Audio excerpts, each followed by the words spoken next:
इस वीडियो के अंदर गाइस मैं ट्राई करूंगा कि ये चैप्टर पूरी तरह से खत्म हो जाए और मैं आप सभी से यही उम्मीद करूंगा कि भाई आप ये जो वीडियोस है लोगों तक पहुंचाओगे, क्योंकि मेरे अंदर एक मोटिवेशन तभी आएगा। और गाइस आपको स्टार्टिंग में बता देना चाहता हूं, आप जाके प्लेलिस्ट चेक करो। प्लेलिस्ट चेक करोगे ना तो आपको पूरे प्लेलिस्ट के अंदर ऑलरेडी पहले से वीडियो बने हुए हैं, बस आपको जाके एक बार देखना है अच्छे से, और अच्छे से स्टडी करना और अच्छा स्कोर करना है। तो चलो स्टार्ट करते। सबसे पहला क्वेश्चन, क्या गैस भी प्रेशर क्रिएट करता है? भाई क्या सच में गैस प्रेशर क्रिएट करता है? हाँ ना भाई, बिल्कुल क्रिएट करता है। नहीं पता है तो एक काम करो, एक बलून ले लो, उस बलून में क्या करो, एयर भरो, अपने माउथ का यूज करके ब्लो करो उसको और उसके अंदर एयर भरो। जैसे ही एयर भरोगे तो आपको दिखाई देगा कि बलून पूरी तरह फुल जाएगा। फिर आप क्या करो, आपके अंदर मस्ती, उस बलून में पिन का यूज करके उसको क्या करो, होल कर दो। जैसे ही उसके अंदर होल करोगे वो फिर से पिचक जाएगा। कहने का मतलब क्या हुआ कि जैसे आपने बलून में एयर भरा, बलून में हर तरफ इक्वल अमाउंट में वो एयर का सप्लाई हुआ है, इसलिए हमारा बलून फुल गया, इन्फ्लेटेड हो गया। बट जैसे ही हमने क्या किया, पिन का यूज किया और पूरा अंदर का हवा बाहर निकल गया और इसीलिए फिर से वो पिचक गया। तो इससे हमें यह पता चला कि गैस भी क्या करता है, प्रेशर क्रिएट करता है। कि बलून के अंदर जब एयर गया तो अंदर प्रेशर क्रिएट हुआ और प्रेशर क्रिएट होने के कारण वो क्या, इन्फ्लेटेड हो गया, मतलब वो फूल गया। पर जैसे ही हमने अंदर का एयर निकाल दिया फिर से वो पचक गया। तो गाइस इससे ये हमें पता चला कि गैस क्या करता है, जैसे हमने बलून के अंदर गैस भरा, हर जगह पे मतलब जितना उसका वॉल था, बलून का जितना वॉल था, हर जगह पे इक्वल अमाउंट पे उसने क्या लगाया, प्रेशर लगाया। किसने लगाया? गैस ने। तो इससे हमें पता चला गैस भी क्या लगाता है, प्रेशर लगाता है। तो भाई यहां कुछ पॉइंट्स है जो आपको याद रखना है। All gas and liquid have a common name, fluid. Okay, मतलब गैस और लिक्विड्स दोनों को डायरेक्ट हम क्या बोल सकते हैं, फ्लूइड बोल सकते हैं। फिर इसके बाद गाइस हमने ये देखा कि जो गैस है, exert pressure on the wall of container, मतलब गैस किसी भी कंटेनर में अगर हम डाल देते हैं तो क्या क्रिएट करता है, अगर किसी भी कंटेनर के अंदर मैंने डाला तो गैस के जो मॉलिक्यूल्स है वो क्या करते हैं, उस कंटेनर के ऊपर, ये हमारा कंटेनर है, इसके अंदर मैंने गैस भर दिया और ये गैस के ये जो मॉलिक्यूल्स है, ये मॉलिक्यूल्स इस पे क्या करते हैं, प्रेशर क्रिएट करते हैं। जैसे गाइस आपने बार बार सुना होगा कि आपने हो सकता है ये बात सुना होगा कि आपके घर में जो प्रेशर कुकर है, उस प्रेशर कुकर में देखो उसकी जो सीटी क्यों बजती है, इसका रीजन होता है कि अंदर प्रेशर क्रिएट हो जाता है और प्रेशर निकलने का जगह एक ही होता है, वो सीटी, इसलिए सीटी अपने आप उड़ जाती है। बहुत बार आपने ये भी सुना होगा कि कहीं बॉयलर फट गया, ब्लास्ट हो गया। क्यों ब्लास्ट हुआ? क्योंकि उसके अंदर इतना प्रेशर क्रिएट हो गया जिसके कारण वो प्रेशर निकलने कहीं जगह नहीं थी, इसलिए वो प्रेशर उसके मॉलिक्यूल्स ने अंदर इतना प्रेशर लगा दिया कि जिससे वो ब्लास्ट हो गया। ये चीजें हो सकता है आपने सुनी होगी। तो कहने का मतलब क्या होता है कि जो गैस के मॉलिक्यूल्स है वो कंटेनर पे क्या लगाते, प्रेशर लगाते हैं। ओके, अब गाइस कुछ और बातें जो आपको दिमाग में रखनी है। सबसे पहली बात ये कि आप सभी को पता है कि अपने चारों तरफ क्या है, पूरे अर्थ पे पूरा एयर ही एयर है। क्या है? एयर ही एयर है। But this layer of air is called atmosphere. जो हमारे अर्थ पे, हमारे सराउंड में जो चारों तरफ जो एयर फैला हुआ है उसी को हम क्या बोलते हैं, एटमॉस्फेयर बोलते हैं। बट 16 किलोमीटर हाइट तक, मतलब अर्थ से लेकर 16 किलोमीटर तक जो हाइट है वो एटमॉस्फेयर में हम आराम से रह सकते हैं, हमें कोई प्रॉब्लम नहीं होगा। But guys up to 400 degree तक ये जो एटमॉस्फेयर कैसा हो जाता है, डाइल्यूट हो जाता है। ओके, मतलब 16 किलोमीटर हाइट तक, अगर अर्थ से 16 किलोमीटर हाइट तक जाए तो आराम से हमें कोई टेंशन नहीं होगा, आराम से हम जैसे लिविंग थिंग आराम से रह सकते हैं। बट अगर हम उसके और आगे जाए तो ये जो एटमॉस्फेयर 1400 किलोमीटर तक है, पर 16 किलोमीटर तक एकदम सही है। फिर जैसे जैसे हम बढ़ते जाते हैं, एयर का जो मतलब जो ऑक्सीजन है उसका लेयर का मतलब एटमॉस्फेयर क्या धीरे धीरे क्या होने लगता है, कम होने लगता है और डाइल्यूट होने लगता है। डाइल्यूट मतलब धीरे धीरे कम होने लगता है। जैसे हम इसको यहां समझेंगे, देखो यहां, ये देखो नीचे अच्छा खासा एटमॉस्फेयर, जैसे जैसे हम ऊपर बढ़ रहे हैं एटमॉस्फेयर प्रेशर भी कम होने लगता है और धीरे धीरे चीजें क्या होने लगती है, कम होने लगती है। देखो जैसे पर जैसे हम नीचे बढ़ेंगे, फिर से नीचे बढ़ेंगे तो एटमॉस्फेयर प्रेशर हमारे ऊपर क्या होने लगता है, बढ़ने लगता है। तो इसीलिए अगर हम अप टू 400 डिग्री तक जाए तो ये एटमॉस्फेयर डाइल्यूट हो जाता है। डाइल्यूट मतलब धीरे धीरे क्या होने लगता है, कम होने लगता है गाइस। इसीलिए तो एवरेस्ट पे जाने वाले लोग अपने साथ क्या लेके जाते हैं, सिलेंडर लेके जाते हैं ना।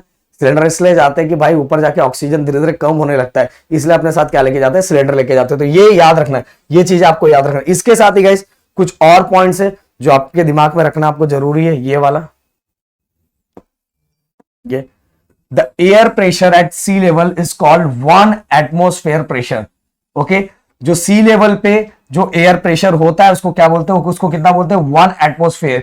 1 एटमॉस्फेयर प्रेशर, जो सी लेवल पे जितना भी प्रेशर होता है, जितना एयर का प्रेशर होता है, उसको हम बोलते हैं 1 atmosphere pressure. Okay, air pressure decreased as one goes up in height from sea level. सही बात है, मैंने बताया। आप जाओगे, देखो स्टेशन पे अगर आप जाते हो तो स्टेशन पे ऐसा लिखा रहता है समुद्र तल से ऊंचाई।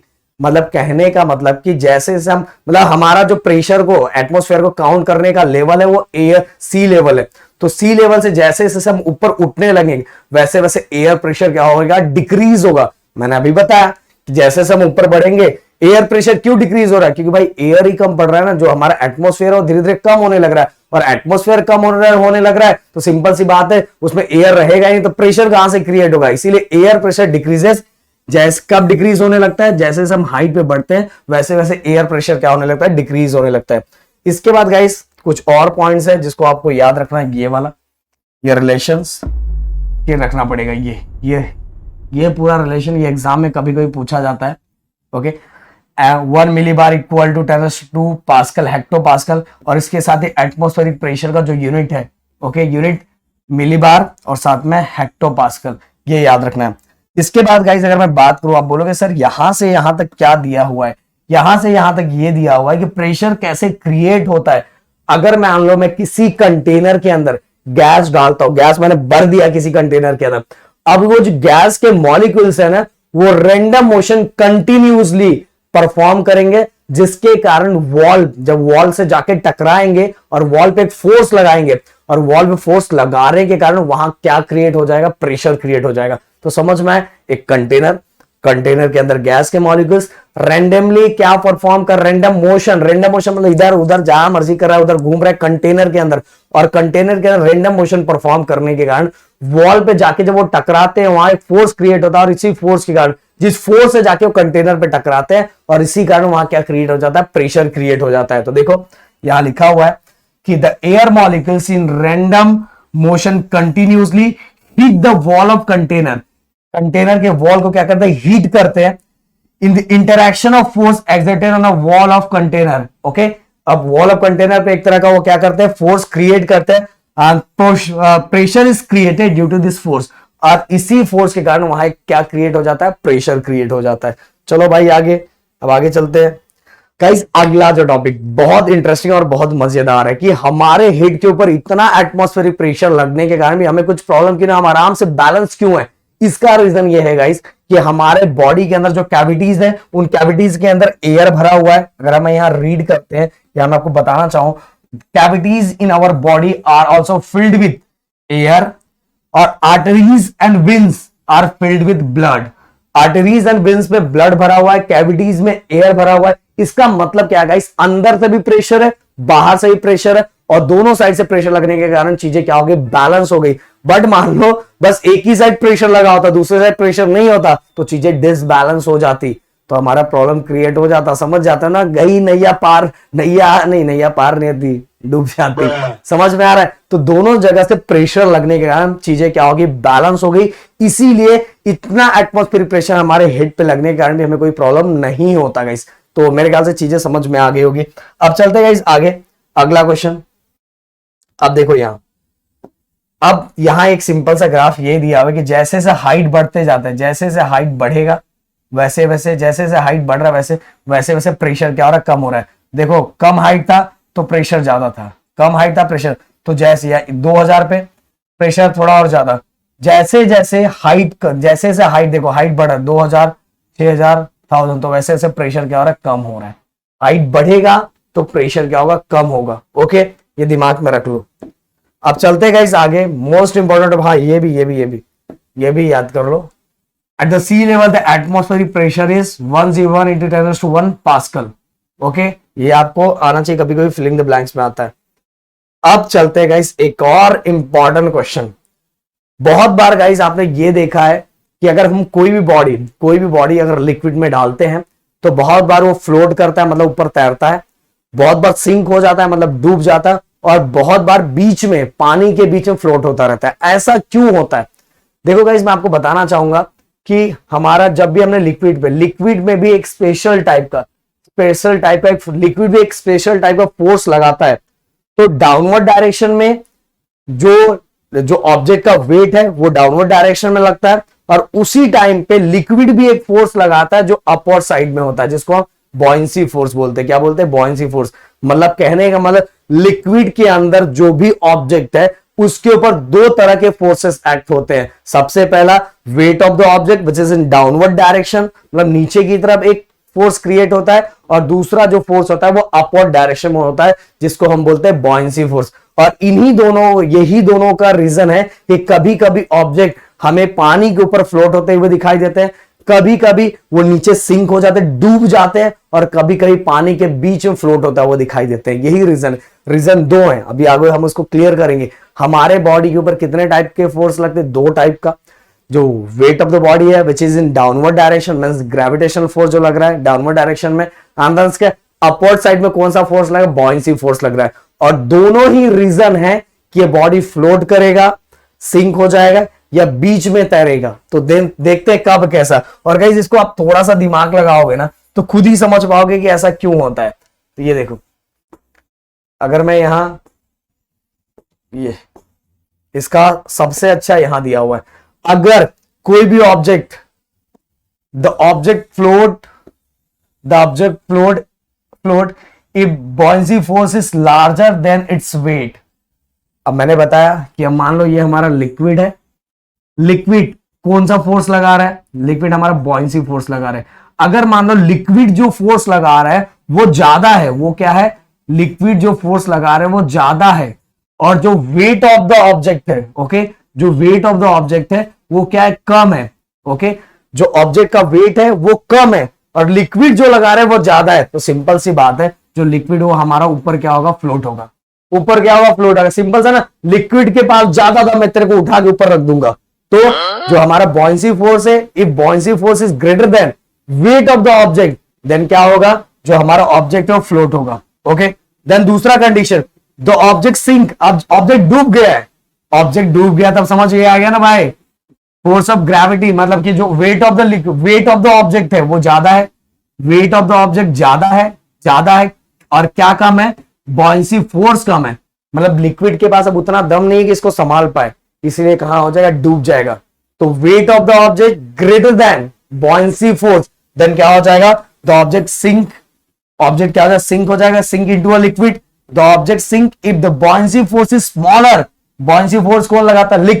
लिक्विड जो फोर्स लगा रहा है वो कम है, देन इट्स वेट मतलब जितना ऑब्जेक्ट का वेट है उससे कम है, इसलिए वो क्या हो जाएगा? नीचे डूब जाएगा। तीसरा, the object float inside the liquid, मतलब अब ऑब्जेक्ट कहां फ्लोट हो रहा है?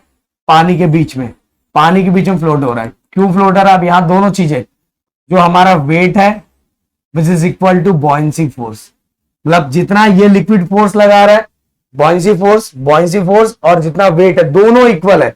तो ना तो वो ऊपर रह पा रहा है ना नीचे डूब पा रहा है, बीच में तैर रहा है, दोनों क्या आ गए? इक्वल हो गए। तो weight of the float, the object float inside the liquid if the buoyancy force is equal to its weight, दोनों क्या हो जाएगा? इक्वल हो गए। तो फिर वो क्या होगा? बीच में फ्लोट होगा। अब गाइस यहां क्वेश्चन एक पूछा है, which force are unbalance in the above cases, कौन सा है जिसके अंदर फोर्स अनबैलेंस है? तो भाई सिंपल सी बात है ना, जो ऊपर फ्लोट हो रहा था ऊपर, वो भी अनबैलेंस है। कि उसमें अनबैलेंस कैसे? क्योंकि बॉयंसी फोर्स ज्यादा है, वेट ऑफ द ऑब्जेक्ट मतलब जो ऊपर के जो ऑब्जेक्ट के कारण जो फोर्स लग रहा है वो कम है, तो वो अनबैलेंस हो गया। दूसरा वाला केस जिसके अंदर जो ऑब्जेक्ट है नीचे सिंक हो गया, डूब गया, वो भी अनबैलेंस है। क्यों अनबैलेंस है?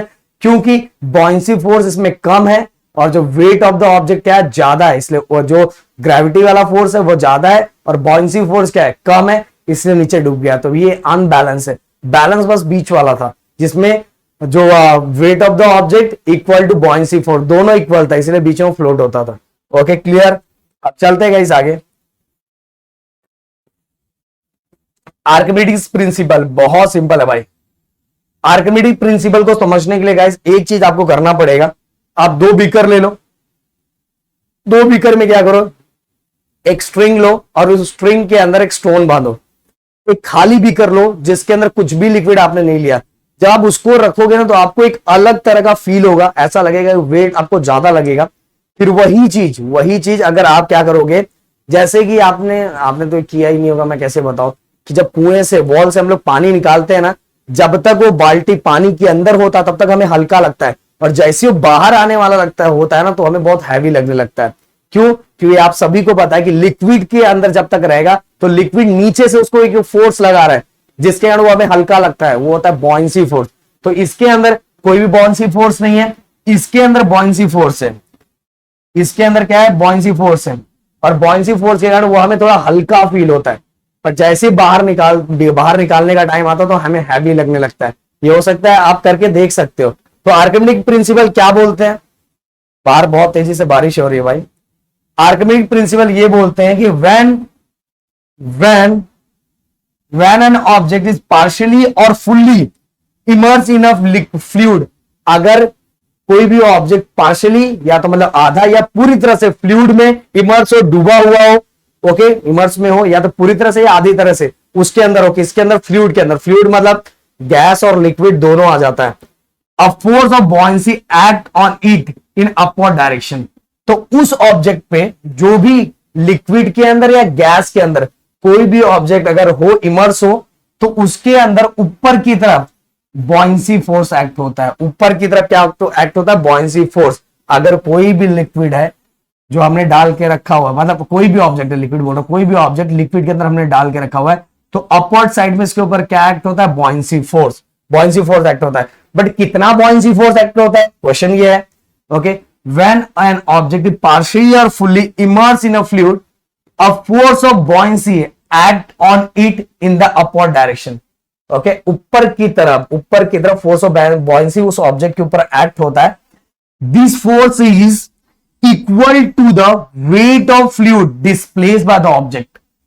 वो जो ऑब्जेक्ट है जो हमने फ्लूइड में डाल के रखा हुआ है, वो जितना फ्लूइड को डिस्प्लेस करेगा, wait of the fluid displaced by the object, जितना वो ऑब्जेक्ट फ्लूइड को डिस्प्लेस करेगा उतना ही उस पे क्या एक्ट होगा? बॉयंसी फोर्स एक्ट होगा। मान लो मैं यहां खड़ा हूं, मैं अपने इधर जितने भी एयर को मैंने डिस्प्लेस किया, उतना मेरे ऊपर क्या एक्ट होगा? बॉयंसी फोर्स एक्ट होगा। मैं इधर खड़ा हूं, मैंने यहां से जितने भी एयर को भगा दिए, भागो, मैं इधर खड़ा हो गया हूं, तो जितना मैंने भगाया होगा उतना मेरे ऊपर क्या एक्ट होगा? बॉयंसी फोर्स एक्ट होगा। तो भाई कहने का मतलब यह है कि अगर कोई भी ऑब्जेक्ट पूरी तरह से या आधी तरीके से अगर हमने फ्लूइड के अंदर डाला हुआ है तो उसके ऊपर अपवर्ड डायरेक्शन में क्या एक्ट होगा? बॉयंसी फोर्स एक्ट होगा। और जो बॉयंसी फोर्स है वो कितना एक्ट होगा? जितना वो ऑब्जेक्ट फ्लूइड को डिस्प्लेस करेगा, ओके, जितना वो डिस्प्लेस करेगा उतना ही उस पर क्या एक्ट होगा? बॉयंसी फोर्स एक्ट होगा। तो भाई सो गाइस अब हम देखने वाले हैं कि जो आर्किमिडीज प्रिंसिपल है वो जनरली यूज कहां किया जाता है। तो भाई हम आपको बताऊंगा जो इसका प्रिंसिपल है ना, जो इसका प्रिंसिपल यूज किया जाता है सीप एंड हमारे समरीज को कंस्ट्रक्ट करने के लिए, बनाने के लिए। ये देखो, इसके बाद ही गाइस कि this instrument such as lactometer और hygrometer are based on this principle. Lactometer के बारे में अगर मैं आपको बताऊं तो लैक्टोमीटर आप सभी को पता है मिल्क की ग्रेविटी को मेजर करने के लिए किया जाता है कि सच में जो दूध है वो कितना प्योर है। तो ये सभी लैक्टोमीटर, हाइग्रोमीटर भी आर्किमिडीज प्रिंसिपल जो आर्किमिडीज ने बताया है उसी की बातों पे, उसी के प्रिंसिपल में बेस है, उसी को देख के बनाया गया है चीजें। तो भाई अगर यूज आया तो आपको लिख देना है सीप, समरीज और किसके लैक्टोमीटर और हाइग्रोमीटर, ये जो इंस्ट्रूमेंट है वो इसी के प्रिंसिपल को देख के बनाया गया। तो भाई यहां आपका चैप्टर पूरी तरह से खत्म होता है। और गाइस जितना हो सके वीडियो लोगों तक शेयर करो, लोगों तक बताओ, जैसे लोगों को और चीजें समझ में। मिलते हैं नेक्स्ट वीडियो में। थैंक यू सो मच, जय हिंद दोस्तों।